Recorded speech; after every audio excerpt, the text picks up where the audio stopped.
Robert വാദ്രയ്ക്ക് ED. Notice. ചോദ്യം ചെയ്യലിന് ഇന്ന് ഹാജരാകണമെന്നാവശ്യപ്പെട്ടാണ് നോട്ടീസ് നൽകിയിരിക്കുന്നത്. അനധികൃത ഭൂമി ഇടപാടുമായി ബന്ധപ്പെട്ടാണ് നടപടി. വിവരങ്ങളുമായി നന്ദഗോപൻ ചേരുന്നുണ്ട്. നന്ദഗോപൻ, ഇത് ഏത് കേസുമായി ബന്ധപ്പെട്ടാണ് റോബർട്ട് വാദ്രയ്ക്ക് ഇങ്ങനെ ഒരു അടിയന്തര നോട്ടീസ് ഇറക്കുന്ന സാഹചര്യം ഉണ്ടായിരിക്കുന്നത്?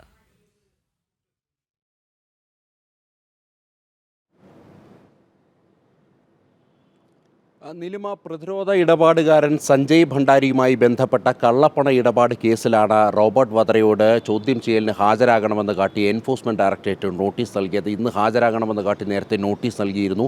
എന്നാൽ ഇന്ന് ഹാജരാകില്ല, അതിന് സാധ്യമല്ല, മറ്റൊരു തീയതിയിൽ ഹാജരാകാമെന്നുള്ളതാണ് ഇപ്പോൾ റോബർട്ട് വദ്ര ഇ.ഡിക്ക് നൽകിയ മറുപടി. 2004 മുതൽ 2014 വരെ UPA ഭരണകാലത്ത് നടന്ന ചില പ്രതിരോധ ഇടപാടിൽ ലഭിച്ച കമ്മീഷൻ, ആ കമ്മീഷൻ തുക അത് ലണ്ടനിലേക്ക് കടത്തുകയും അവിടെ ഭൂമിയും വസ്തുക്കളും സ്വന്തമാക്കി എന്നുള്ളതാണ് പ്രധാനമായും ഈ സഞ്ജയ് ഭണ്ഡാരിക്കും അതേപോലെ തന്നെ റോബർട്ട് വദ്രയ്ക്കുമെതിരെയുള്ള ആരോപണങ്ങൾ.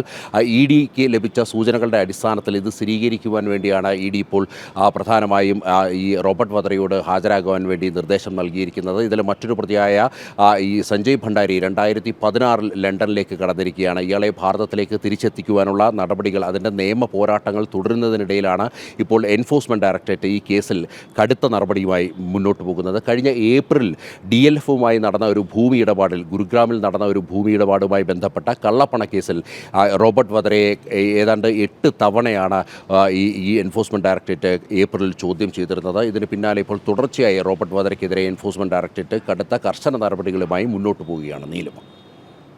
ശരി, നന്ദഗോപനാണ് വിവരങ്ങൾ പങ്കുവച്ചത്.